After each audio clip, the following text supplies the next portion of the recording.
ہم نے اپنی گفتگو کا آغاز کیا ہوا ہے اور اسی ضمن میں ایک دو باتیں کرنی ہیں۔ یہ جو دن ہیں جو عشرۂ محرم الحرام کے ہوتے ہیں،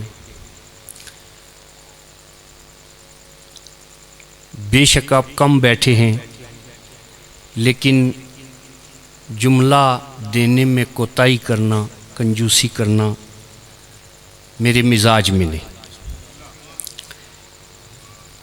تو آپ جتنے کم ہیں اتنا خوبصورت فکرہ کہنے لگا ہوں کہ یہ عشرۂ محرم الحرام کے دن دراصل حر بنانے کے دن ہیں۔ مولا حسین آج بھی یہی چاہتے ہیں کہ آخری وقت میں کوئی حر آ جائے، تو وجہ ہے نا۔ اس لیے مولا کی عزاداری میں ذوق سے، شوق سے اور جوق سے آیا کریں، باوضو ہو کے آیا کریں، کیونکہ اسی کے ذریعے مولا حسین ہمیں علم کا، معرفت کا رزق دیتے ہیں۔ اس رزق میں سے اپنا حصہ وصول کریں۔ تو کل ہم نے قرآن مجید کی 2 آیات کو تلاوت کیا، شرف حاصل کیا۔ سورہ بقرہ کی آیت نمبر 166 اور 167۔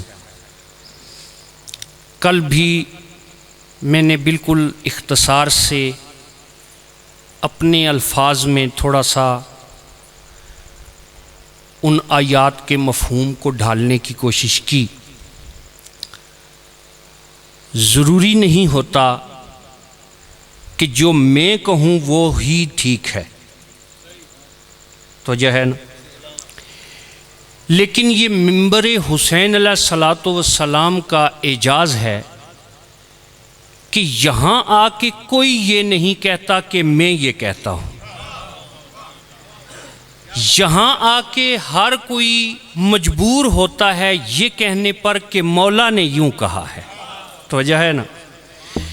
تو جب معیار مولا ہو جائیں تو پھر بات کی ایتھنٹیکیشن میں کوئی شک نہیں رہتا۔ ٹھیک ہوگی بات؟ تو اب آگے بڑھتے ہیں۔ ایک بات کہتا چلوں، کل میں نے ایک لفظ استعمال کیا تھا آپ کو سمجھانے کے لیے اور اسے ادھورا چھوڑ گیا تھا، آج اسے مکمل کروں۔ ایک لفظ ہے پیر۔ میں نے پیشوا یا اس طرح کے دیگر الفاظ استعمال کیے تھے، ان میں سے ایک لفظ آپ کو سمجھانے کے لیے، اللہ نے پیر کا لفظ استعمال نہیں کیا۔ تو وجہ ہے نا کہ آپ آئندہ عشرہ آنے تک اس آیت سے مراد پیر ہی لیتے رہیں۔ اس لیے میں اسے تھوڑا سا ایکسپلین کرتا چلوں، اجازت ہے آپ کی۔ پیر بیسیکلی ہم کہتے ہیں سوموار کو،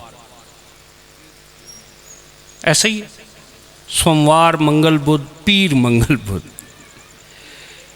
ایک تو یہ لفظ ہے پیر۔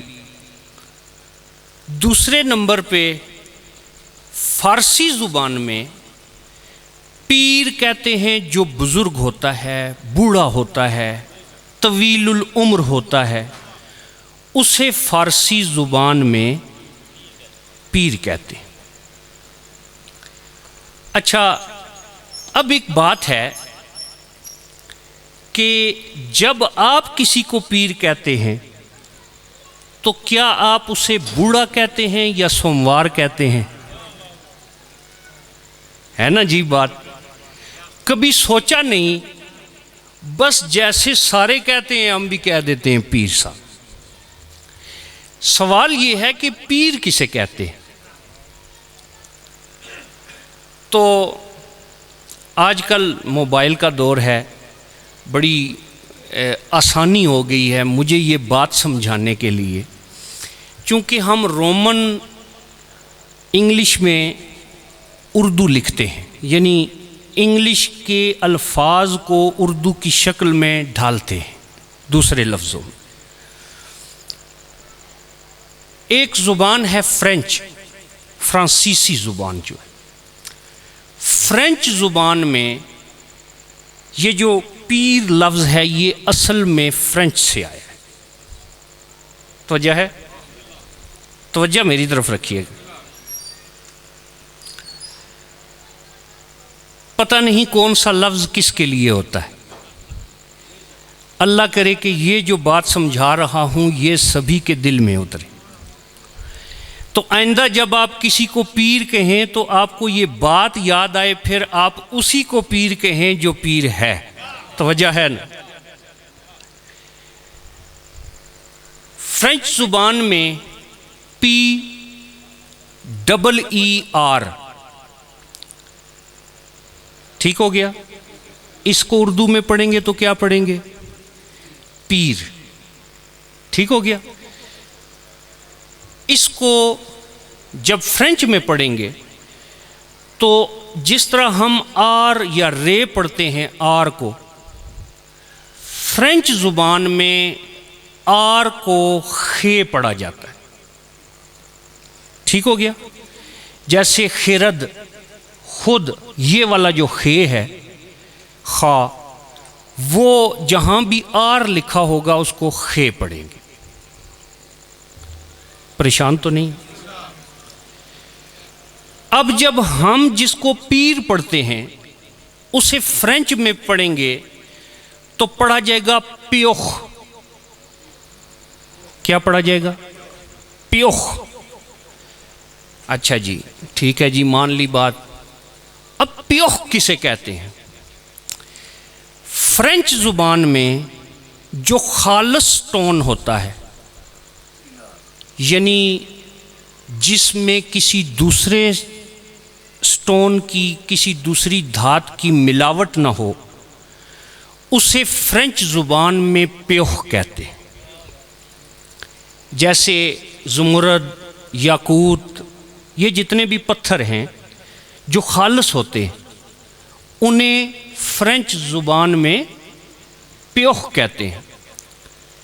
اس سے انگلش کا لفظ نکلا ہے پیور، توجہ ہے؟ یعنی خالص، ٹھیک ہو گیا؟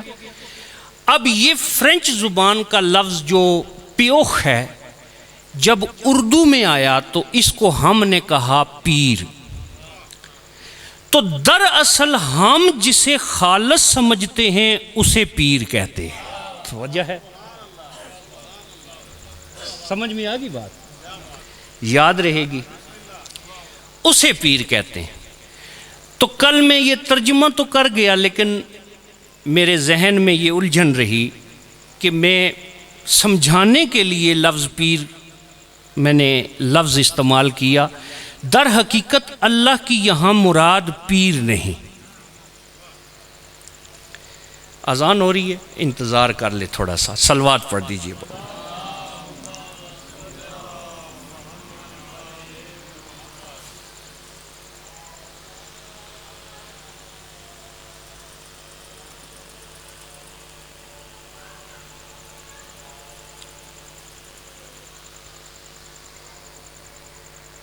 جل جلالہ۔